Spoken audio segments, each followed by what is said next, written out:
नमस्कार, मी मेघनाज किचनमध्ये तुमचं स्वागत आहे।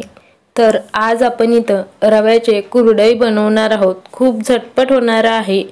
गव्हाच्या कुरडईसारखे खूप काही करायची गरज नाहीये। तर त्यासाठी आपल्याला इथं रवा घ्यायचा आहे। तर कोणताही कुरडई वगैरे बनवण्यासाठी रवा आहे तो बारीक घ्यायचा आहे, किंवा रव्याचे पापड वगैरे बनवण्यासाठी रवा आहे तो बारीकच इथं वापरायचा आहे। आणि रवा आहे तो दोन्ही समान प्रमाणात घ्यायचा आहे, पाणी आणि रवा। तर मी इथं एक पातेलं असं रवा घेतलेला आहे, बारीक रवा। तर हे रवा आपल्याला धुवून घ्यायचा आहे। तर धुवून घ्यायचं म्हणजे पातेल्यामध्ये रवा घातल्यानंतर पाणी घालायचं आहे, जास्त पाणी घालायचं आहे, रव्याच्या वर यायला पाहिजे। असंच आपल्याला एक 5 मिनिटं ठेवून द्यायचं न हलवता। त्यानंतर हे पाणी आहे तो असं वर येतं आणि त्यातलं रव्यातलं जे काही कचरा वगैरे असेल ते पाण्यावर असं तरंगतं। 5 मिनिटानंतर हे आपल्याला ह्याच्यावरचं असं रवा येईपर्यंत पाणी असं काढून घ्यायचं आहे। असंच आपल्याला 2 ते 3 वेळा रवा धुवून घ्यायचा आहे। हे असं केल्यामुळे रव्यातलं जे काही कचरा असेल ते निघून जातं आणि आपलं कुरडई आहे तो छान असं पांढरे शुभ्र होतात। 3 वेळा धुवून घेतल्यानंतर मी इथं ह्याच्यामध्ये आणखीन पाणी घालून असंच आपल्याला 2 दिवस भिजत ठेवायचं आहे। म्हणजे आपल्याला हे रव्याचं चीक इथं आपल्याला घ्यायचं आहे। तर 2 दिवस भिजवलं असल्यामुळे ह्याच्यातलं रोज सकाळी आणि संध्याकाळी पाणी इथं बदलून घ्यायचं आहे। पाणी नाही बदललं की आपलं हे रव्याचं वास येतो आणि पांढरे शुभ्र असं आपले रव्याचे कुरडई सुद्धा होणार नाहीत। त्यामुळं हे आपल्याला इथं रोज सकाळी आणि रात्री पाणी बदलूनच घ्यायचं आहे। तर आता मी तुम्हाला इथं 2 दिवसानंतरच दाखवत आहे। तुम्ही बघू शकता 2 दिवसानंतर मी ह्याच्यामधलं पाणी आहे तो काढून घेतलं आणि त्यानंतर तुम्ही इथं बघू शकता इथं आपल्याला एवढं चीक आहे तो मिळालेला आहे। तर हे जे आपल्याला रव्याचं चीक मिळालेलं आहे त्याला असं एका चमच्याने हलवून घ्यायचं आहे। तर ह्याला छान असं हलवून घेतलेलं आहे। आता आपल्याला हे चिकाचं सुद्धा माप घ्यायचं आहे। तुम्ही बघू शकता एका पातेल्यामध्ये थोडं कमी असं हे भरलेलं आहे। तर तेवढंच आपल्याला इथं पाणी सुद्धा घ्यायचं आहे। तुम्ही इथं कोणत्याही भांडीने माप आहे तो घेऊ शकता। आणि इथं तेवढंच पाणी मी इथं गरम होण्यासाठी ठेवून दिलेलं आहे। पाणी गरम झालं की आपण त्याच्यामधलं थोडंसं पाणी म्हणजे 1 वाटी पाणी बाजूला काढून ठेवायचं, म्हणजे जास्तीचं काढून ठेवायचं, लागेल तसं वापरायला येईल। चवीपुरतं मीठ याच्यामध्ये घालून मिक्स करून घ्यायचं आहे। आणि त्यानंतर पाण्याला उकळी आल्यावरच हे आपल्याला इथं रवा आहे तो इथं घालायचा आहे। आणि एका हाताने हे पीठ घालताना दुसऱ्या हाताने असं लाटण्याने फिरवून घ्यायचं आहे। सतत असंच याला ढवळत राहायचं आहे, नाहीतर आपल्या इथं गुठळ्या होतील। आणि गॅस आहे तो आपल्याला पूर्ण वेळ बारीकच ठेवायचा आहे।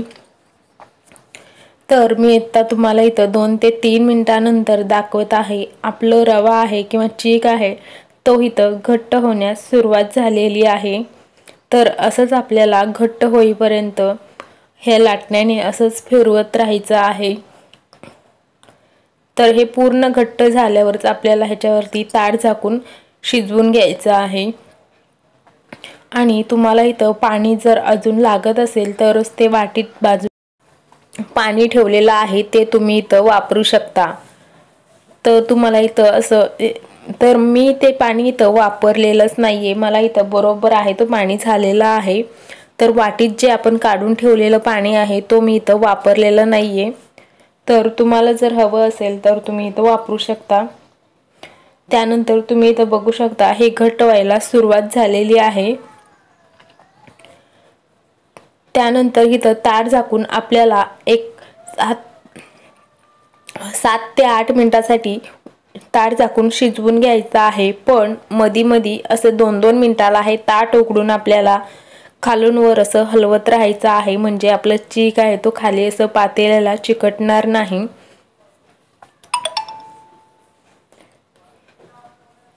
तर हे बघा, इथं आपलं हे चीक आहे तो पूर्णपणे बनवून तयार झालेला आहे। तर असंच आपल्याला एक 3 ते 4 वेळा ताट झाकून आणि परत असं हलवून एक 7 ते 8 मिनिटं हे पीठ आपल्याला छान असं शिजवून घ्यायचं आहे किंवा वाफवून घ्यायचं आहे। त्यानंतर ह्याचा पूर्ण हे चीक आहे तो शिजल्यानंतर ह्याचा कलर आहे तो असं पांढरं होतो, म्हणजे काचेसारखा होतो। आणि त्यानंतर ह्याला आपल्याला हाताला थोडंसं पाणी लावून घ्यायचं आणि त्यानंतर हे आपल्याला हातात थोडंसं आपल्याला हे पीठ आहे तो असं घेऊन बघायचं आहे की ह्याचा गोळा होतो का, असं हाताला चिकटतो। तर हाताला चिकटत नसेल तर हे आपलं चीक आहे तो कुरडया बनवण्यासाठी तयार झालेला आहे। त्यानंतर आता इथं गॅस बंद करायचा आहे आणि हे रव्याचे कुरडया आहेत तो आपल्याला गरम असतानाच कापडावरती किंवा कॅरी बॅगवरती असं घालून घ्यायचं आहे।